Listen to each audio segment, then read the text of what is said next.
Bonjour la famille, bienvenue sur Stories with Madesi. Veuillez vous abonner et nous laisser un like, cela signifie énormément pour nous. Partagez également cette vidéo avec vos amis et vos proches, et activez les notifications de publication pour ne pas manquer nos futures vidéos. Merci de le faire. Installez-vous confortablement et détendez-vous pendant que nous plongeons dans l'histoire. Sarah était assise près de la fenêtre, ses mains reposant doucement sur son ventre arrondi alors qu'elle regardait la pluie bruiner contre la vitre. Le clapotis rythmé des gouttes de pluie était étrangement réconfortant, pourtant son cœur souffrait d'un sentiment qu'elle ne pouvait pas tout à fait expliquer. Cela faisait des années qu'elle avait rencontré Francis, l'homme qu'elle croyait autrefois être son âme sœur.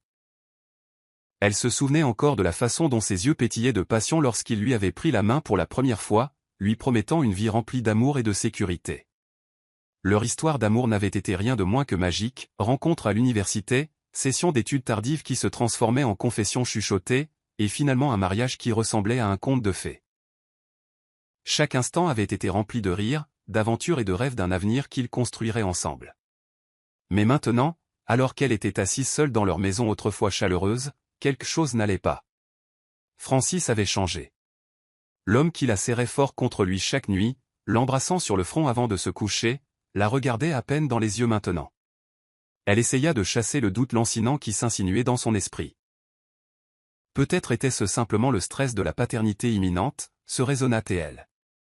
Après tout, ils allaient devenir parents, un rêve qu'ils chérissaient depuis des années. Prenant une profonde inspiration, Sarah jeta un coup d'œil à la photo de mariage encadrée sur la table de chevet. Dessus, elle et Francis rayonnaient, ses bras enroulés protecteurs autour d'elle. Où était passé cet homme? Dernièrement, il était devenu distant, passant plus de temps à l'extérieur qu'à la maison, et quand il était à la maison, son attention était ailleurs, son téléphone, son travail, ou n'importe quoi d'autre qu'elle. « Tu te fais juste des idées », se murmura-t-elle, forçant un sourire. Elle était déterminée à croire en leur amour, à croire que tout allait bien.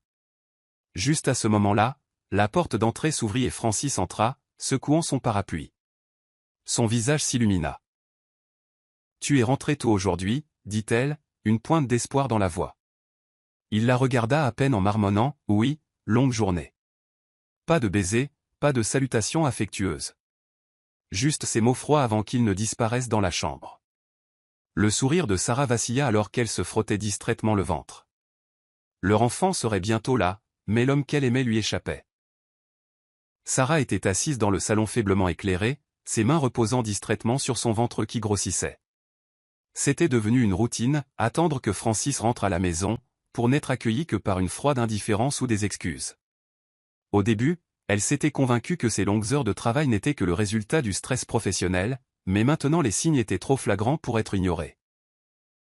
Son eau de Cologne sentait différemment, non pas le parfum boisé habituel auquel elle était habituée, mais quelque chose de floral et de sucré.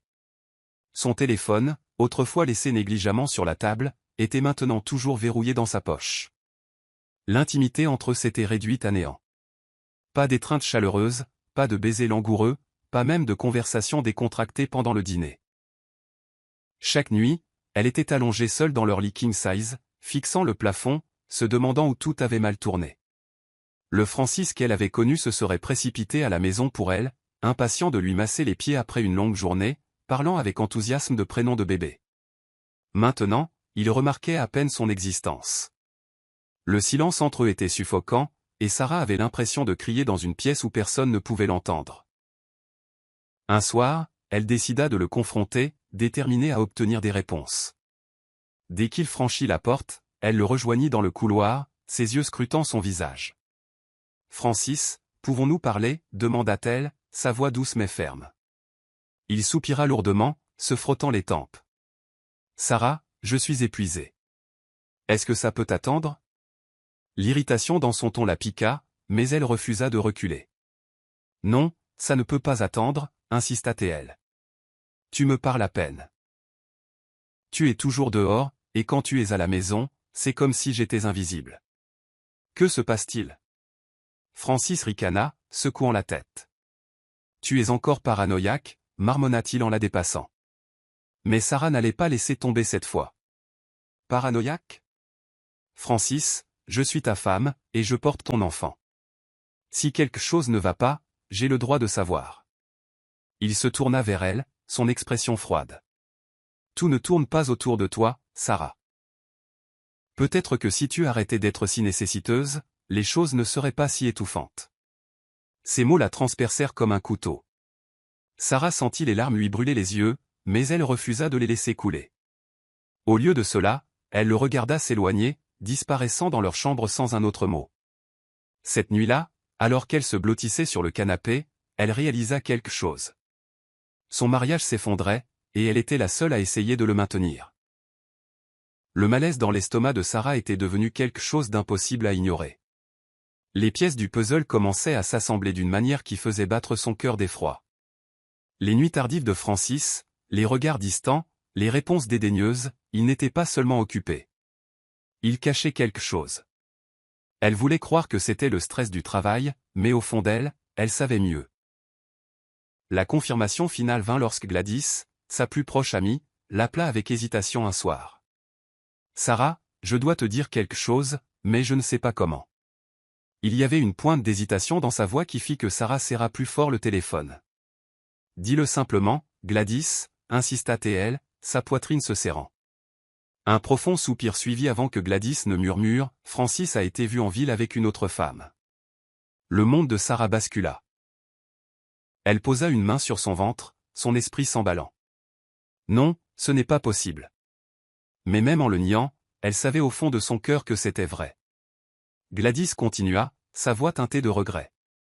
Sarah, je ne te l'aurais pas dit si je n'étais pas sûre. Je les ai vus moi-même, riant, se tenant la main. Elle est jeune, belle, et ils avaient l'air plus que de simples amis. Les larmes montèrent aux yeux de Sarah, mais la colère brûlait plus fort. Quand Francis franchit la porte cette nuit-là, elle l'attendait. Il la regarda à peine avant de se diriger vers la chambre, mais elle le suivit, refusant d'être ignorée. « Qui est-elle » exigea-t-elle, sa voix tremblant de fureur. Francis s'arrêta net, son corps se raidissant. « De quoi parles-tu » demanda-t-il, mais la défensive dans sa voix le trahit. « Ne me mens pas, Francis. Je sais pour elle. » « Qui est-elle » L'instant s'étira entre eux comme un fil fragile prêt à se rompre. Puis Francis eut un sourire narquois, un sourire qui retourna l'estomac de Sarah. « Tu es toujours aussi dramatique, ricana-t-il. Je n'ai pas le temps pour ta paranoïa hormonale. » Son dédain fut comme une gifle. « Je suis ta femme, Francis, » cria-t-elle. « Je mérite la vérité. » Il se tourna vers elle, ses yeux vides de l'amour qu'il contenait autrefois. « Très bien, dit-il froidement. Elle s'appelle Gloria, et si tu veux tout savoir, je tiens plus à elle qu'à toi. » Sarah chancela en arrière comme si elle avait été physiquement frappée. L'homme qu'elle avait aimé, le père de son enfant à naître, venait d'admettre, sans la moindre trace de remords, qu'il l'avait remplacé. Sarah avait l'impression d'être piégée dans un cauchemar dont elle ne pouvait se réveiller.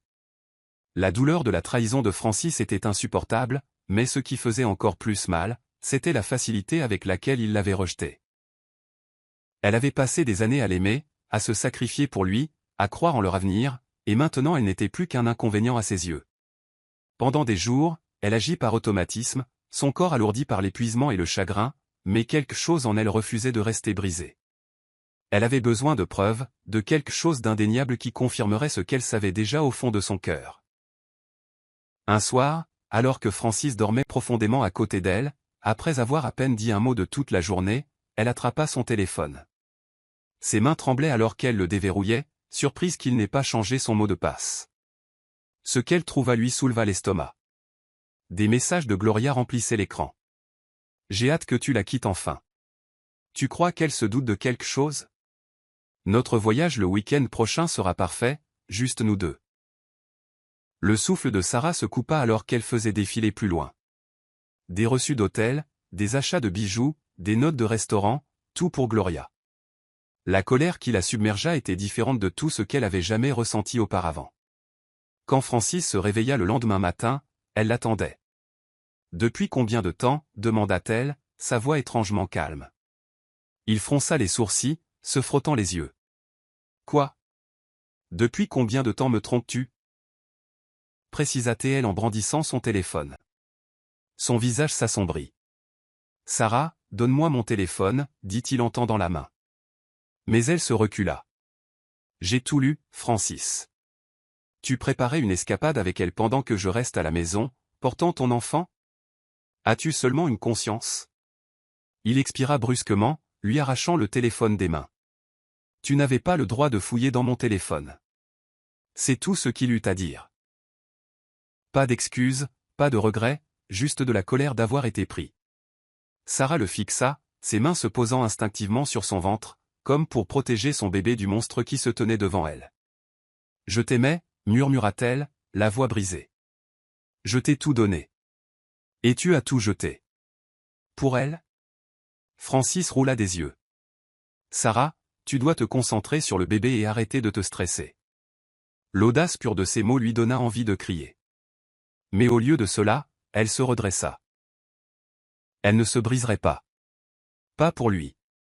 Sarah était assise dans la chambre d'enfant, pliant doucement les minuscules vêtements qu'elle avait passé des mois à choisir avec tant d'amour et d'excitation. Les grenouillères pastel et les couvertures douces ressemblaient à un rappel cruel de la vie qu'elle avait imaginée, une vie où Francis serait à ses côtés, tenant tendrement leur bébé, la soutenant pendant les nuits blanches et les tétées matinales. Mais maintenant, ce rêve avait été brisé, remplacé par la froide réalité qu'elle était seule. Son cœur ressemblait à une plaie béante, saignant chaque once d'amour qu'elle avait autrefois pour l'homme qui avait juré de la chérir. Elle voulait crier, pleurer, le supplier de se réveiller et de réaliser l'erreur qu'il commettait. Mais elle savait que c'était inutile. Francis avait fait son choix, et ce n'était pas elle. Elle n'était plus qu'une obligation pour lui maintenant, un fardeau dont il avait hâte de se débarrasser. La pensée était suffocante. Mais avant qu'elle ne puisse s'y attarder davantage, une douleur aiguë et lancinante lui traversa l'abdomen. Sarah halta, s'agrippant au bord du berceau pour se soutenir. La douleur s'intensifia, la submergeant par vagues, la laissant à bout de souffle. Une prise de conscience soudaine la frappa. Elle entrait en travail. La panique parcourut ses veines alors qu'elle attrapait son téléphone, ses mains tremblant en composant le numéro de Francis. Il décrocha après quelques sonneries, sa voix impatiente. « Qu'y a-t-il, Sarah ?» Elle lutta pour stabiliser sa voix. « Francis, c'est l'heure. » Le bébé. Un cri aigu s'échappa de ses lèvres alors qu'une autre contraction la frappait. Il y eut une pause à l'autre bout du fil avant qu'il ne soupire. « Très bien, je te rejoins à l'hôpital. » Puis la ligne se coupa. Aucune inquiétude, aucune urgence, juste de l'indifférence.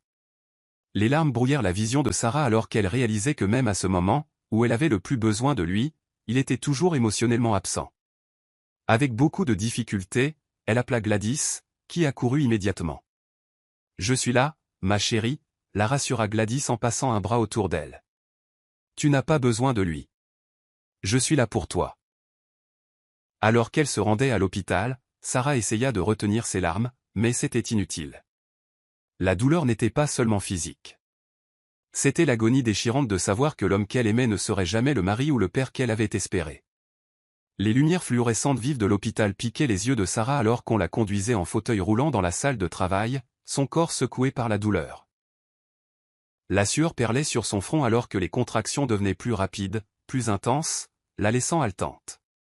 Les infirmières s'affairaient autour d'elle, se préparant à l'accouchement, leur voix un brouhaha en arrière-plan. Mais même à travers le brouillard de la douleur, elle était consciente d'une chose. Francis n'était pas à ses côtés. Chaque fois que la porte s'ouvrait, elle s'attendait à ce qu'il entre, qu'il lui prenne la main, qu'il lui offre ne serait-ce qu'une infime parcelle de soutien. Mais il n'est jamais venu. Au lieu de cela, elle s'accrochait à Gladys, qui lui murmurait des mots d'encouragement, lui promettant qu'elle n'était pas seule. Juste au moment où elle avait renoncé à voir Francis arriver, la porte s'ouvrit enfin. Le soulagement l'inonda, mais il fut de courte durée. Il n'était pas seul. Un homme en costume, son avocat, se tenait à côté de lui, un dossier à la main. Le cœur de Sarah se serra. « Francis ?» Sa voix était à peine plus forte qu'un murmure. Il ne la regarda pas, n'accorda aucune attention à sa souffrance.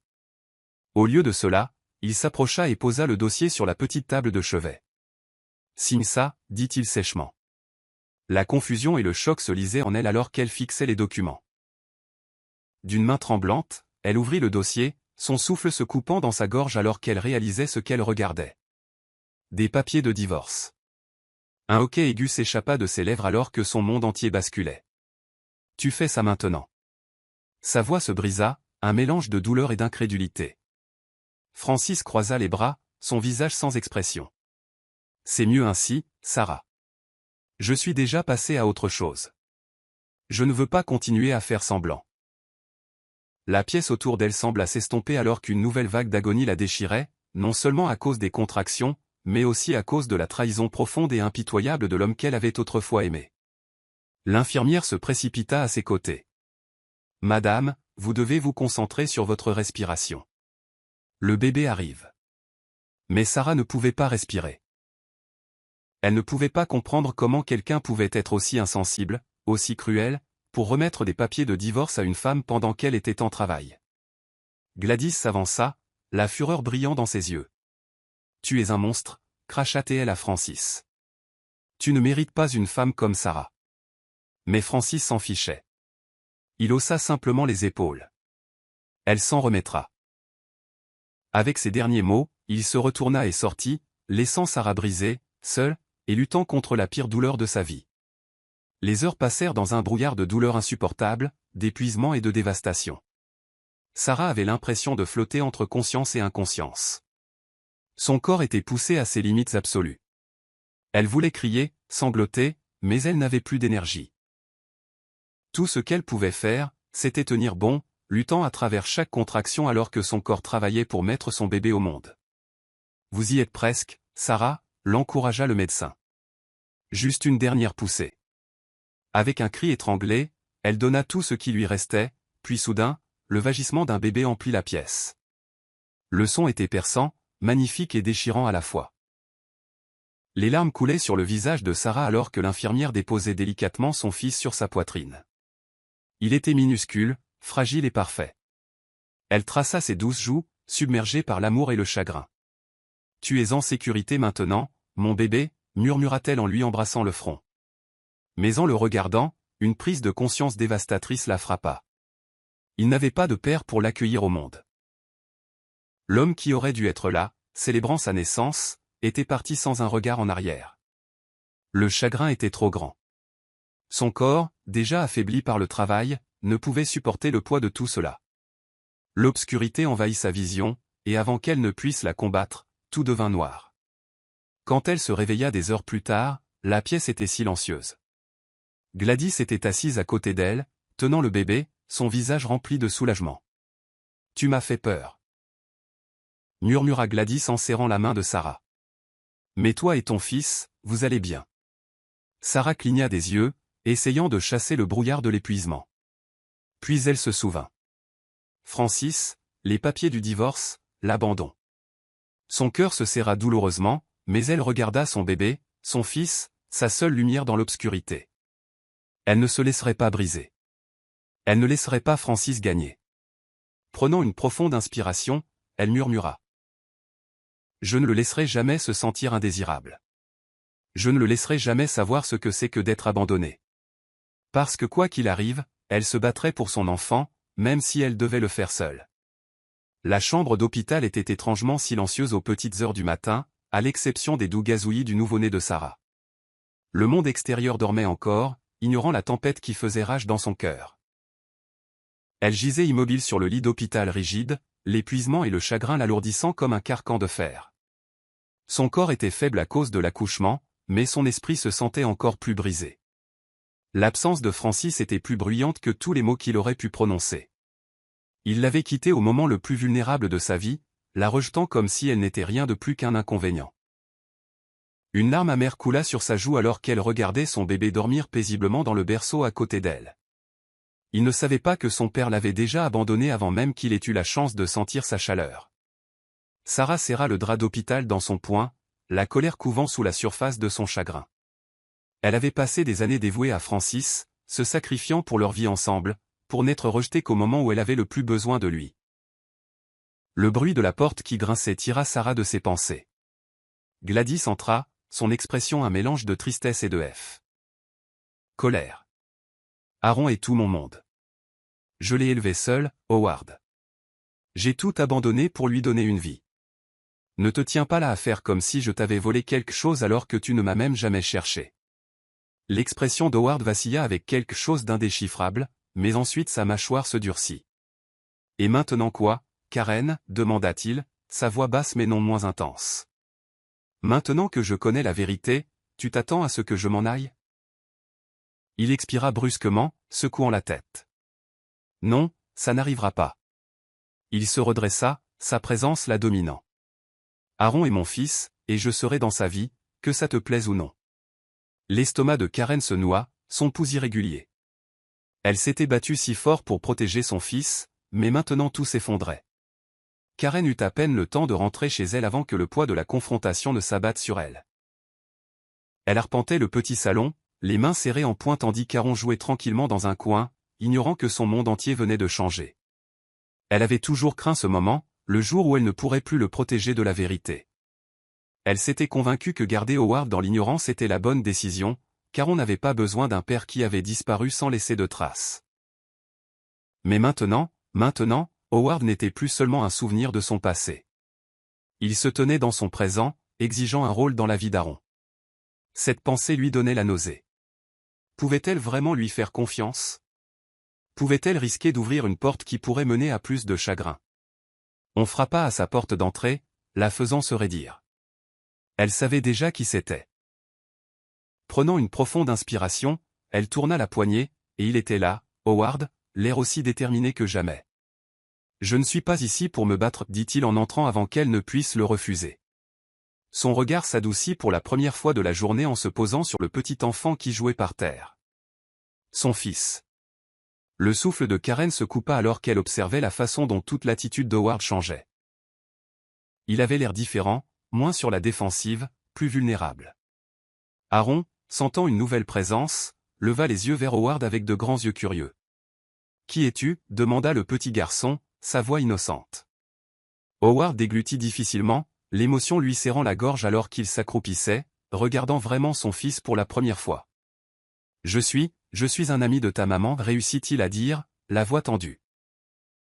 Karen regarda, partagée entre la peur et quelque chose qu'elle refusait de nommer. Howard lui jeta un coup d'œil, son expression indéchiffrable. « Je veux faire ça correctement, Karen murmura-t-il, mais ne t'y trompe pas, je serai dans sa vie, avec ou sans ta permission. » Karen était assise, raide, en face d'Howard dans le café faiblement éclairé, ses doigts crispés sur sa tasse tandis que la vapeur s'élevait dans l'air entre eux. Ce n'était pas ainsi qu'elle imaginait sa vie. Elle avait passé des années à construire un monde où elle et Aaron étaient en sécurité, où elle contrôlait leur vie, où elle n'avait jamais à rendre de compte à un homme qui n'avait autrefois été qu'un souvenir fugace. Mais maintenant, les fondations même de ce monde tremblaient sous ses pieds, et l'homme responsable de cela était assis devant elle avec une expression à la fois ferme et indéchiffrable. « Soyons civilisés à ce sujet, dit Howard, sa voix calme et teintée d'une autorité tranquille. Je ne veux pas entraîner Aaron dans une bataille pour la garde. Je ne veux pas rendre les choses laides, mais je ne serai pas mis à l'écart de la vie de mon fils. » Karen déglutit difficilement, la gorge sèche. « Et qu'est-ce que cela signifie exactement » demanda-t-elle, se forçant à croiser son regard. « Tu t'attends à débarquer et à jouer au père du jour au lendemain? As-tu la moindre idée de ce que cela pourrait lui faire ?» Howard expira lentement, posant sa tasse de café avec un soin délibéré. « Je ne suis pas ici pour perturber sa vie, Karen. Je suis ici pour en faire partie, et que ça te plaise ou non, Aaron a le droit de me connaître. » Sa voix s'adoucit, mais l'intensité dans ses yeux demeura. « Je ne m'attends pas à ce que ce soit facile. Je ne m'attends pas à ce que tu me fasses confiance tout de suite, mais je te demande de faire la moitié du chemin. » Karen laissa échapper un petit rire sans joie, secouant la tête. « La moitié du chemin, répéta-t-elle, le mot ayant un goût amer sur sa langue. Tu n'as pas le droit de demander la moitié du chemin quand tu n'étais pas là pendant les 5 premières années. » La mâchoire d'Howard se crispa, mais il ne réagit pas violemment. Au lieu de cela, il se pencha en avant, sa voix assurée. « Je ne savais pas, Karen, mais maintenant que je sais, je ne vais pas m'en aller. » Il y avait quelque chose d'inébranlable dans son ton, quelque chose qui serra l'estomac de Karen d'effroi, car peu importe à quel point elle voulait le combattre, elle savait qu'Howard Lewis n'allait nulle part. Howard se tenait devant la porte de l'appartement de Karen, son cœur battant plus fort qu'il ne l'avait fait depuis des années. Il s'était tenu devant des conseils d'administration d'investisseurs impitoyables, avait négocié des accords de plusieurs milliards de dollars, pris des décisions qui avaient bouleversé toute l'industrie, mais rien n'avait jamais été aussi terrifiant, car de l'autre côté de cette porte se trouvait son fils, un petit garçon qui ne le connaissait pas, un petit garçon qui avait vécu 5 ans de sa vie sans lui. Ses paumes étaient moites alors qu'il se forçait à frapper. Quand la porte s'ouvrit, Karen était là, son expression méfiante, mais résignée. « Tu es sûr de ça ?» demanda-t-elle doucement, et pour la première fois depuis qu'ils avaient commencé cette guerre d'émotions, elle parut incertaine. Howard déglutit et hocha la tête. « Oui, dit-il fermement, bien que intérieurement, son estomac se tordit de nervosité. Karen s'écarta, le laissant entrer, et au moment où il pénétra dans le petit salon confortable, son souffle se coupa. Aaron était assis en tailleur sur le sol, entouré de blocs de construction colorés, fredonnant doucement tout en les empilant en une tour soignée. Howard se voyait dans l'expression concentrée de l'enfant, dans la façon dont son front se plissait de détermination. Il avait vu des photos, mais voir Aaron en personne était différent. Le garçon était réel. Son fils était réel. Il voulait bouger, parler, mais sa gorge était nouée. Avant qu'il ne puisse trouver sa voix, Aaron leva les yeux, ses yeux marron foncé clignant de curiosité. « Qui c'est ?» demanda le petit garçon en penchant la tête vers sa mère. Karen expira lentement, s'agenouillant à côté de lui. « Aaron, voici Monsieur Howard, dit-elle doucement. C'est un vieil ami. » Les mots étaient prudents, soigneusement choisis. Aaron étudia Howard avec la même intensité tranquille qu'Howard avait mis des années à perfectionner. Puis, de la manière la plus simple et la plus inattendue, le garçon sourit. « Tu veux m'aider à construire ma tour ?» Le souffle d'Howard s'échappa en un frisson. Ce n'était qu'un petit moment, mais il avait l'impression que c'était tout. Karen se tenait dans la cuisine, les bras croisés, écoutant le son lointain des rires d'Aaron filtrant du salon. Elle s'attendait à de la gêne, de la tension, peut-être même à un refus d'Aaron d'interagir avec Howard, mais au lieu de cela, son fils l'avait accepté avec le même cœur ouvert qu'il acceptait tout dans la vie. C'était à la fois beau et terrifiant, car si Aaron laissait Howard entrer trop facilement, cela signifiait qu'elle ne pourrait peut-être pas le repousser, et cela l'effrayait plus qu'elle ne voulait l'admettre. La voix de Lucie résonnait dans son esprit, issue de leur conversation plus tôt dans la journée. Tu ne peux pas combattre le destin, Karen. Tu ne peux pas combattre ce qui doit arriver. Mais Karen avait passé des années à se battre, à construire des murs, à se protéger, elle et son fils, du chagrin. Était-elle vraiment prête à laisser ces murs s'effondrer maintenant? Le bruit de pas derrière elle la fit se raidir, et quand elle se tourna, Howard était là, son expression indéchiffrable. Il est incroyable, dit-il doucement, sa voix remplie de quelque chose de brut. Tu as fait un travail incroyable avec lui. La gorge de Karen se serra à ce compliment inattendu. Elle aurait dû le repousser, aurait dû lui rappeler qu'elle l'avait fait seule, mais au lieu de cela, elle détourna le regard, agrippant le bord du comptoir.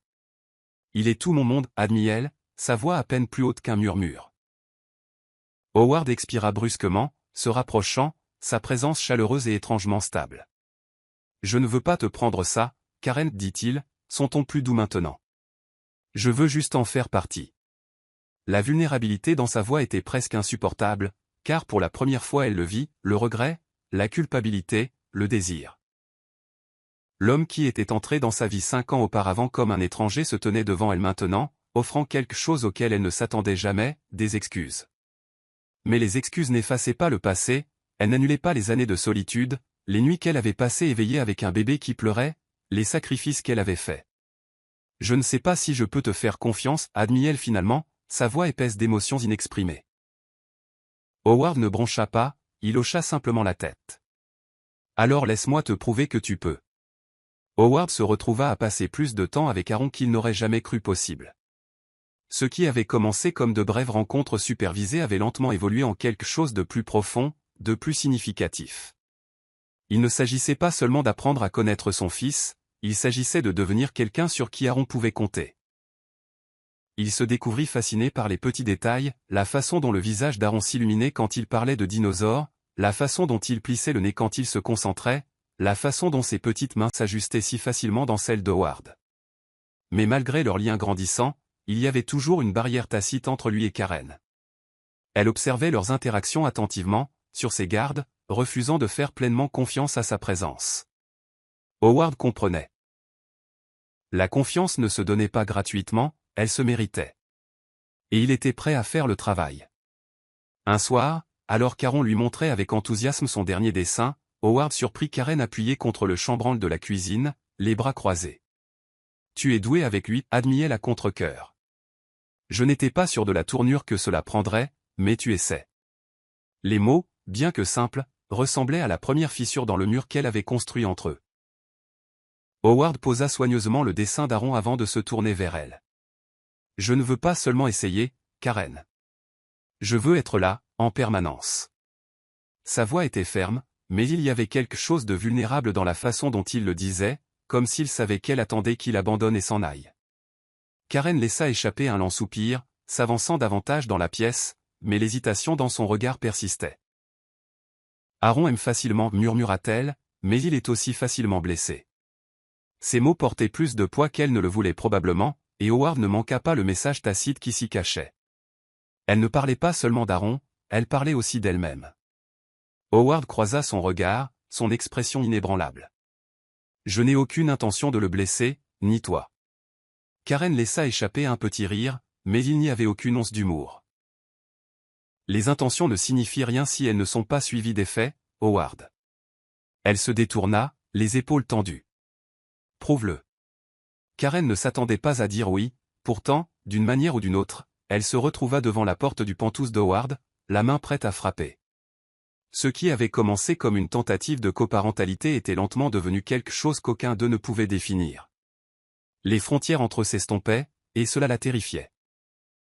Mais ce qui la terrifiait encore plus, c'était de réaliser qu'Aaron s'attachait de plus en plus à Howard chaque jour qui passait. Et si elle était honnête avec elle-même, elle aussi. Quand la porte s'ouvrit, Howard se tenait devant elle, vêtu d'une chemise blanche impeccable, les manches retroussées juste assez pour révéler les avant-bras forts qui faisaient naître quelque chose en elle. Elle détestait à quel point il commençait à lui sembler familier. « Tu es venu, dit-il, un petit sourire narquois au coin des lèvres. Je commençais à penser que tu changerais d'avis. » Karen souffla, entrant avant de perdre courage.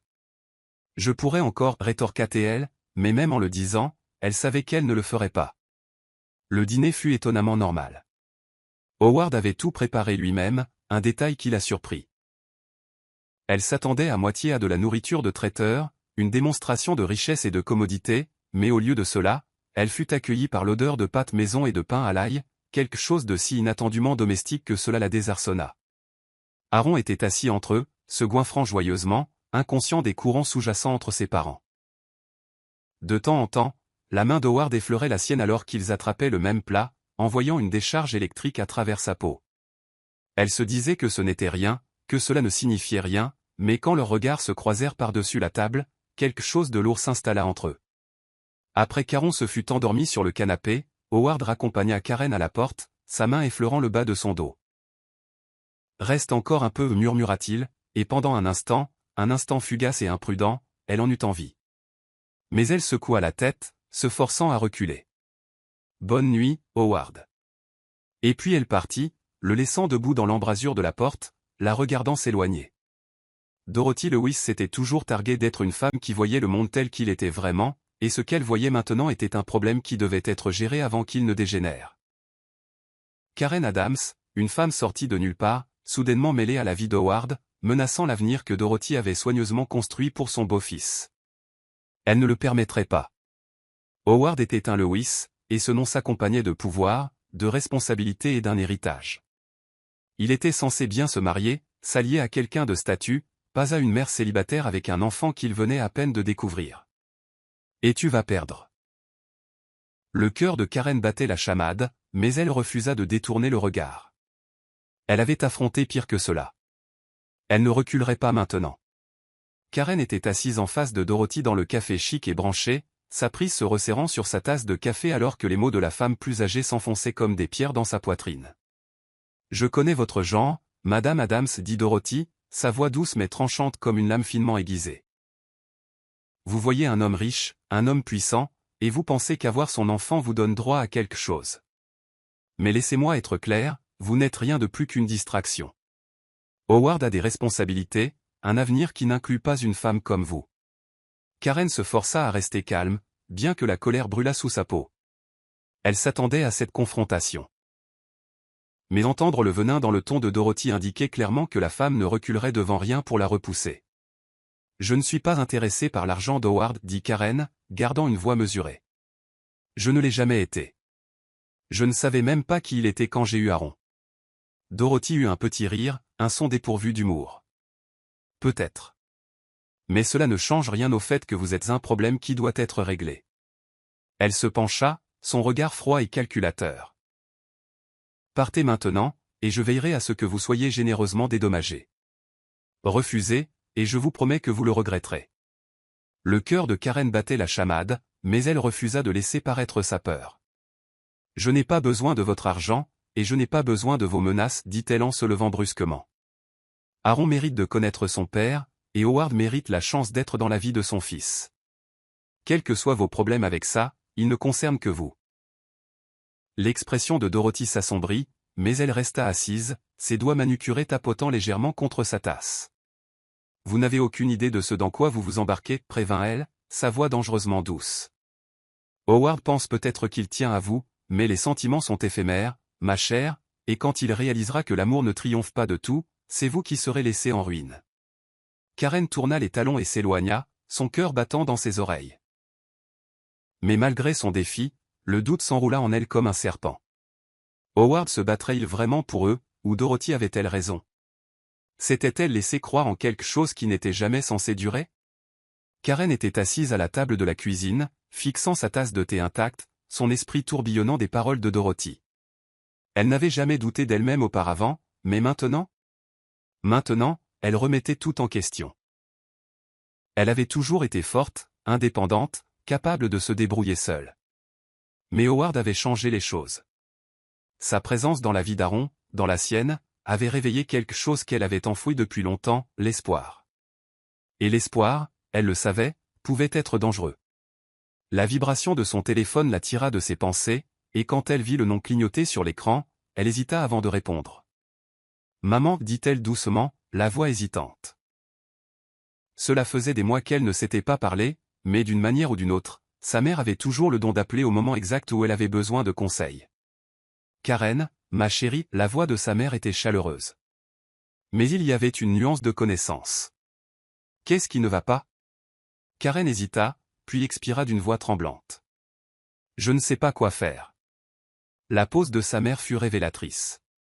C'est à propos du père d'Aaron, n'est-ce pas? Karen ferma les yeux.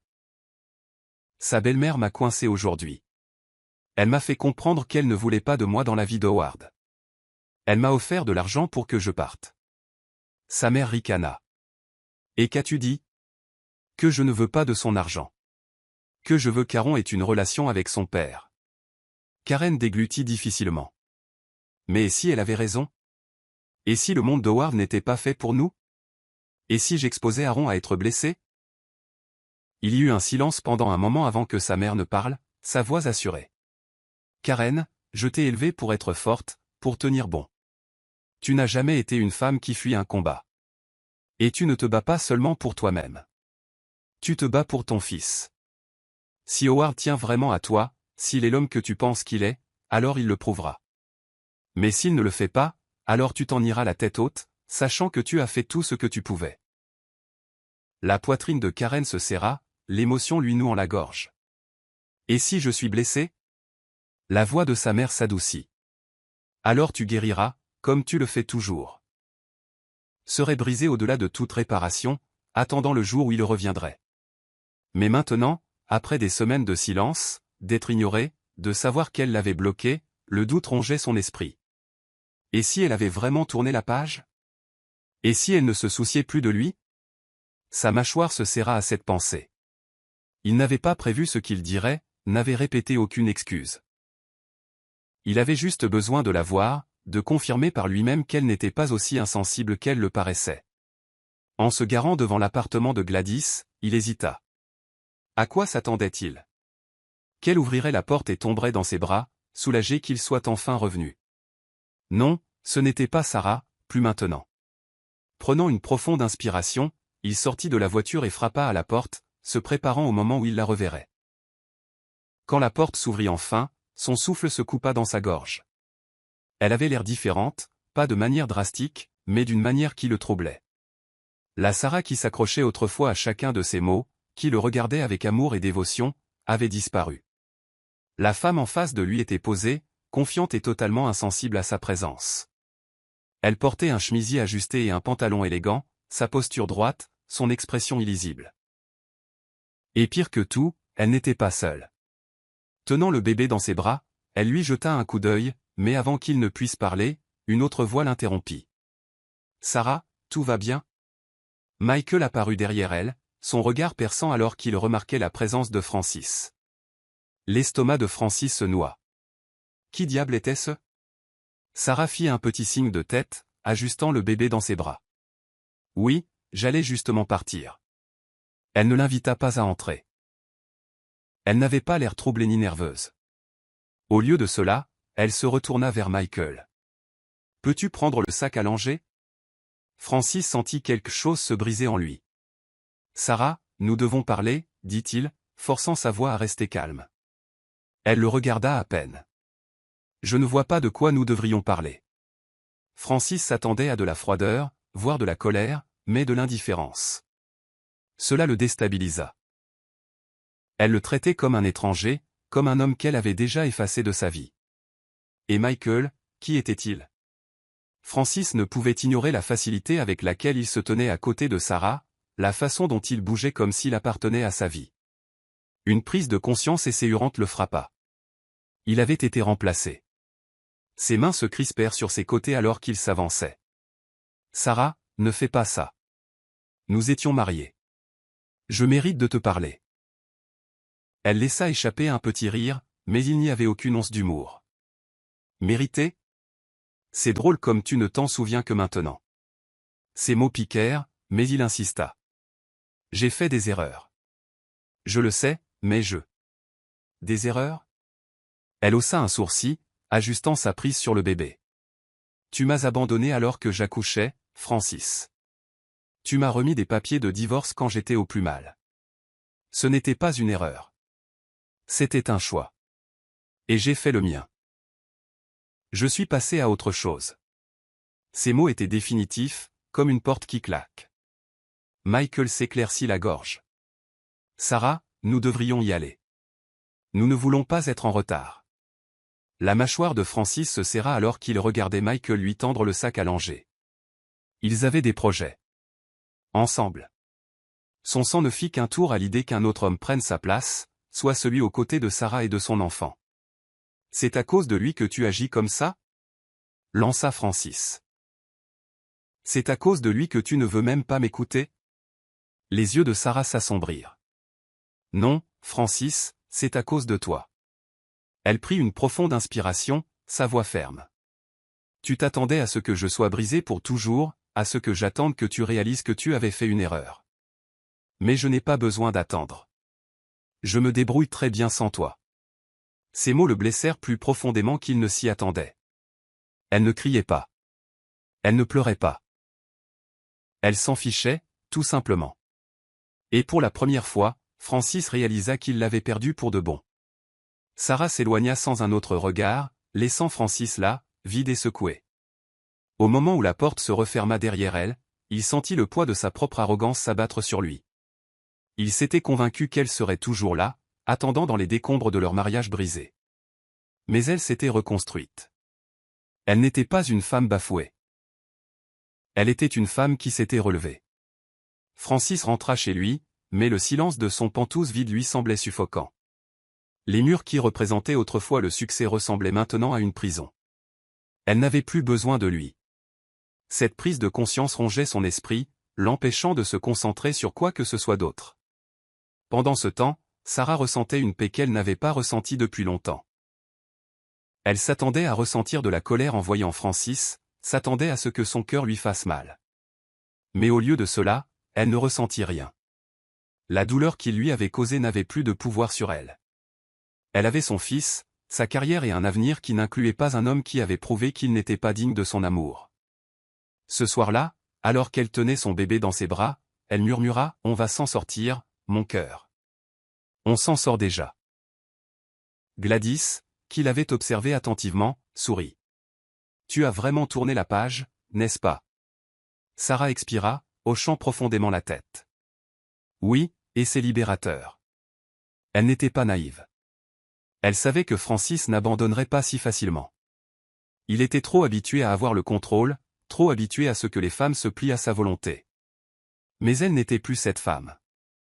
Elle s'était trop battue pour se reconstruire, pour redécouvrir sa valeur. Et s'il pensait pouvoir se frayer un chemin dans sa vie, il allait avoir une mauvaise surprise. Parce que Sarah ne se contentait pas de survivre. Elle s'épanouissait. Francis était assis dans son penthouse faiblement éclairé, un verre de whisky à moitié vide sur la table devant lui. Le silence était assourdissant. Pour la première fois de sa vie, il se sentait impuissant. Il avait construit tout son monde sur le contrôle de ses affaires, de son image et, surtout, de ses relations. Les femmes retombaient toujours dans ses bras, quoi qu'il fasse. Mais Sarah était différente. Elle ne pleurait pas. Elle ne suppliait pas. Elle ne le haïssait même pas. Elle passait simplement à autre chose. Ce fait le rongeait comme un poison. Il avait été si certain qu'elle serait toujours là, attendant dans les ruines de leur mariage. Mais maintenant, elle s'épanouissait sans lui. Pire encore, il y avait un autre homme dans le tableau. Chaque fois qu'il fermait les yeux, il voyait Michael se tenir à côté de Sarah, lui tendant le sac à langer comme si c'était sa place, comme si c'était son enfant. La rage bouillonnait en Francis à cette pensée. Il n'avait pas seulement perdu sa femme, il avait perdu sa famille. La prise de conscience brisa ce qui restait de son ego. Il prit son téléphone et appela de nouveau Sarah, son cœur battant la chamade. Sonnerie, direct sur la messagerie vocale. Il laissa échapper un grognement frustré, passant une main sur son visage. Il n'avait jamais été ignoré auparavant. Toute sa vie, il avait eu le dessus, c'est lui qui prenait les décisions. Mais maintenant, Sarah l'avait complètement exclu. Le désespoir le rongeait. Il avait besoin de la voir, besoin de lui parler, besoin de la faire écouter. Sans réfléchir, il attrapa ses clés de voiture et sortit en trombe. Quelques minutes plus tard, il était devant son appartement, le cœur battant la chamade. Il frappa à la porte, plus fort que nécessaire. La porte s'ouvrit, et au lieu de Sarah, c'était Michael. Le voir dans son espace, dans sa vie, se tenant dans la maison qui aurait dû être la sienne, provoqua une vague de fureur qui le submergea. « Où est Sarah » exigea Francis, sa voix tendue par une colère à peine contenue. L'expression de Michael resta calme, mais sa posture était ferme. « Elle ne veut pas te voir, Francis. » Le coup suivant arriva rapidement et sans avertissement, une bataille pour la garde. Au moment où Francis reçut les papiers du tribunal, son sang se glaça. Sarah demandait la garde exclusive. Il ne s'y attendait pas. Il avait supposé que, peu importe le temps passé, il aurait toujours accès à son enfant. Maintenant, Sarah lui enlevait cela.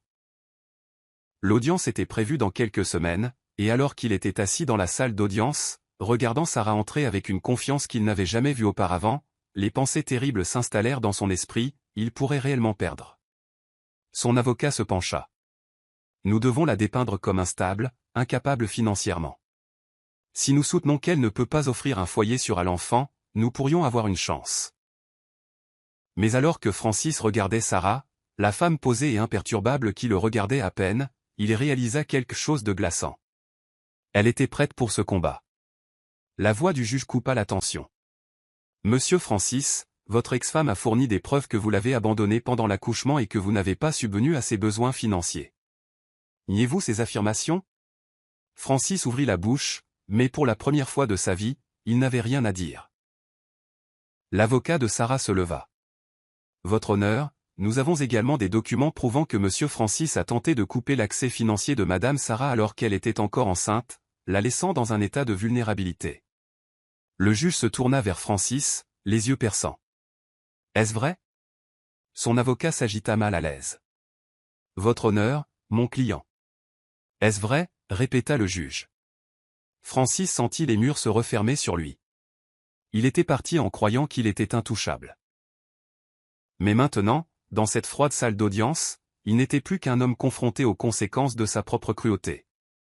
La décision tomba rapidement. Sarah obtint la garde exclusive.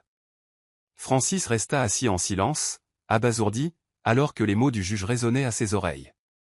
Sur la base des preuves présentées, il est clair que M. Francis a manqué à ses devoirs parentaux.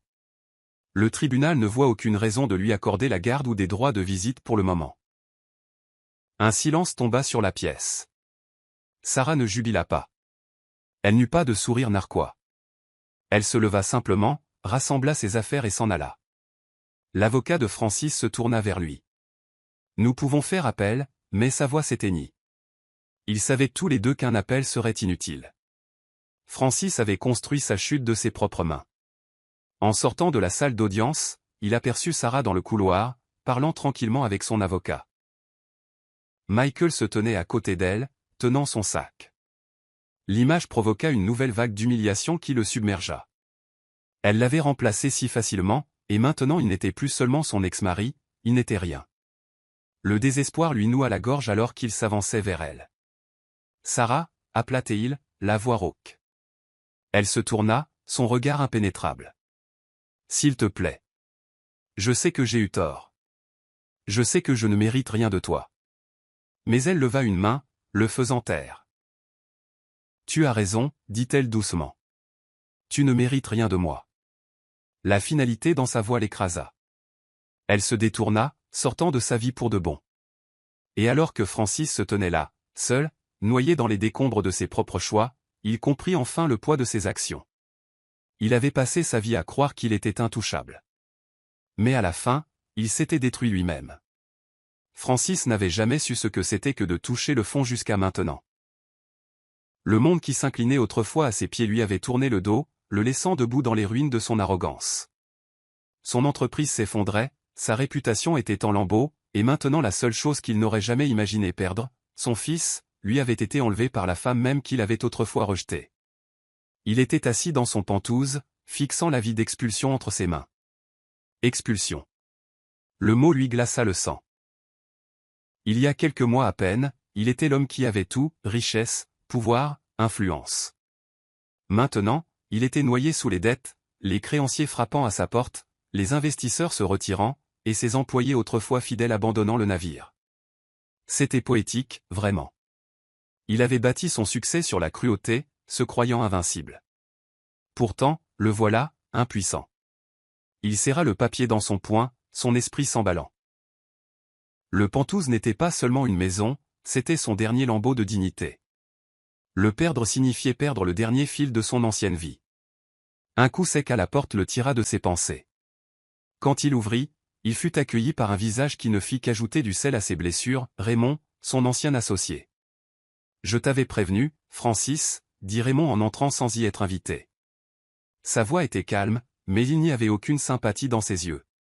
« Je t'avais dit que tes actions auraient des conséquences, mais tu te croyais intouchable. » Francis laissa échapper un rire amer. « Épargne-moi la leçon, Raymond. À moins que tu ne sois ici pour offrir de l'aide, sors. » Raymond croisa les bras. « De l'aide ? Tu t'attends à ce que je t'aide après que tu aies brûlé tous les ponts ? Francis, plus personne ne te fait confiance. Les investisseurs ne veulent pas être associés à toi. Ton nom est toxique. Et maintenant, avec cette bataille pour la garde qui fait les gros titres, même les quelques partenaires restants que tu avais encore coupent les ponts. » La poitrine de Francis se serra. « Je peux arranger ça, marmonna-t-il, bien qu'il crût à peine ses propres mots. Raymond secoua la tête. « Tu avais une femme bien, un bel enfant et un empire, mais tu as tout jeté, et maintenant tu n'es plus qu'un homme sans rien. » Sur ce, il sortit, laissant Francis debout dans le silence de son monde en ruine. Sarah se tenait devant l'agence immobilière, son cœur battant la chamade dans sa poitrine. Aujourd'hui était le jour.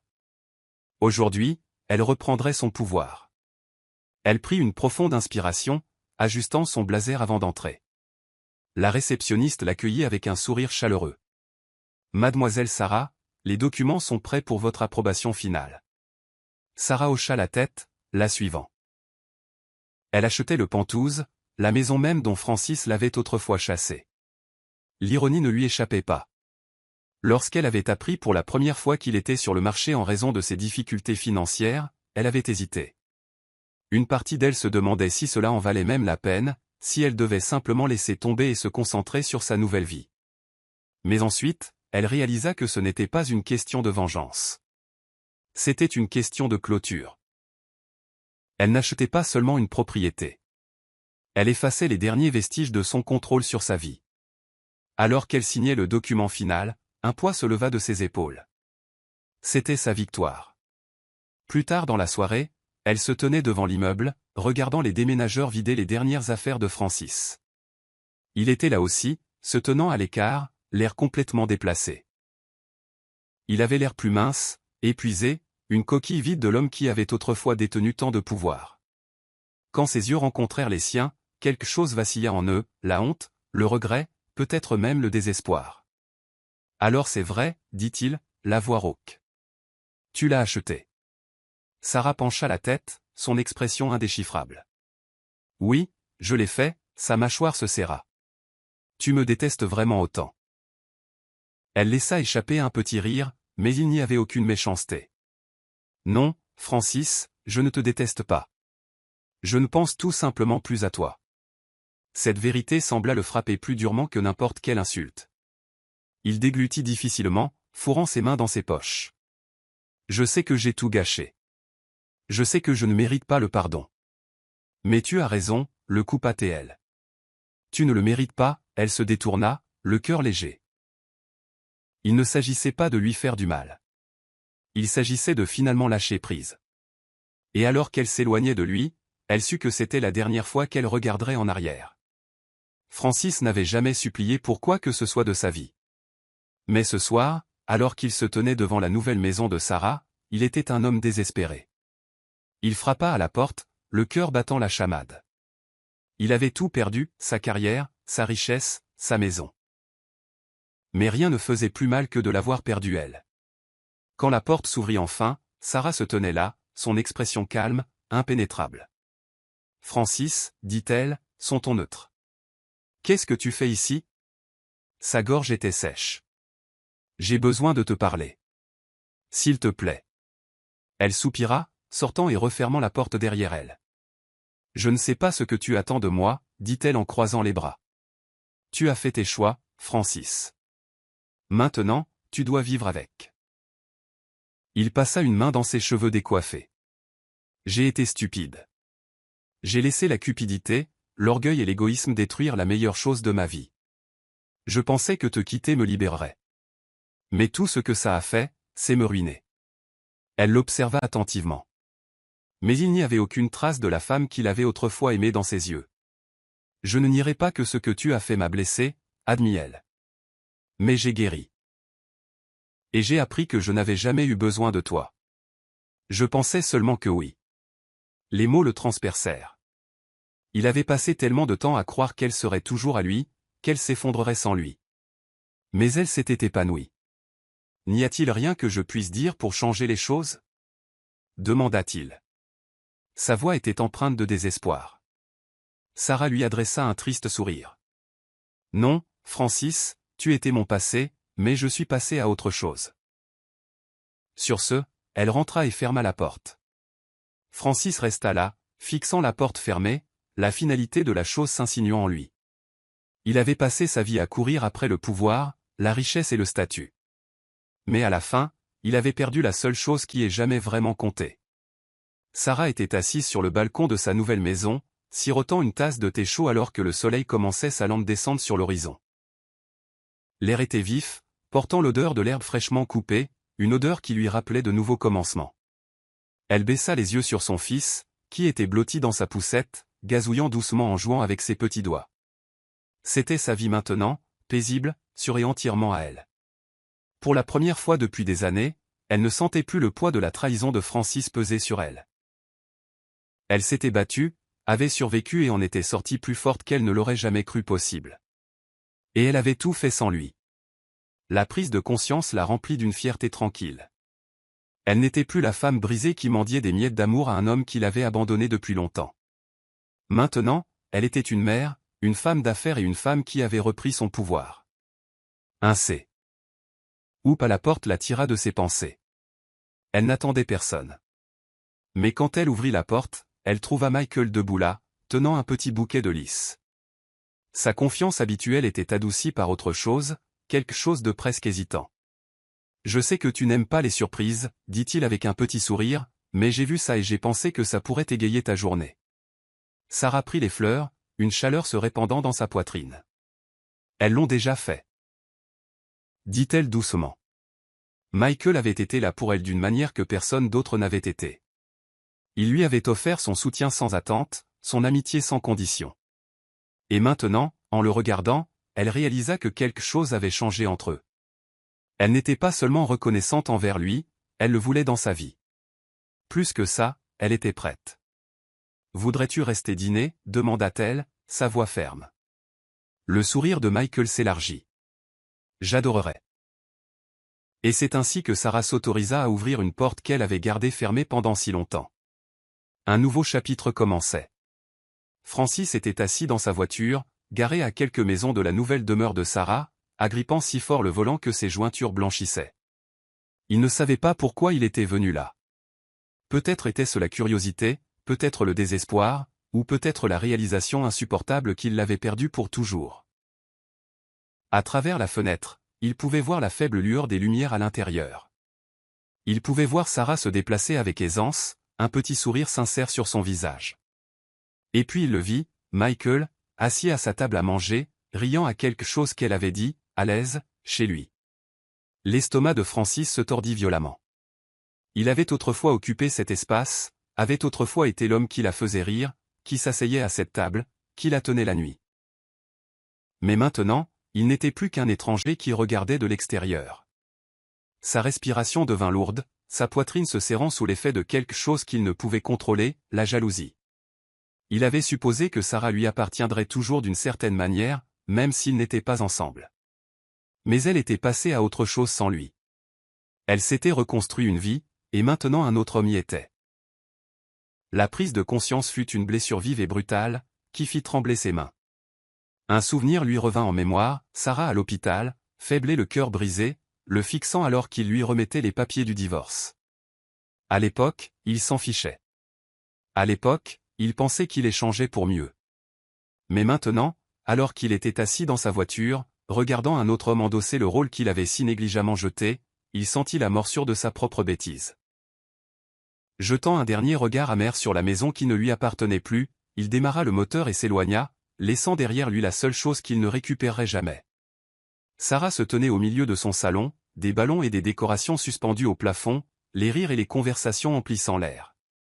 Aujourd'hui, c'était le premier anniversaire de son fils. C'était une étape importante dont elle avait rêvé, une étape qui symbolisait non seulement sa croissance, mais aussi la sienne. Il y a un an, elle avait été abandonnée sur un lit d'hôpital, laissée seule face à la maternité. Il y a un an, elle était brisée, incertaine, noyée dans le chagrin.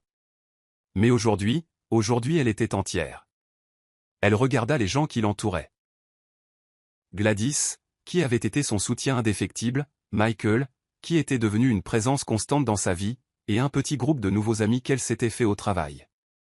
C'étaient des gens qui se souciaient vraiment d'elle. Ils n'étaient pas là parce qu'ils le devaient.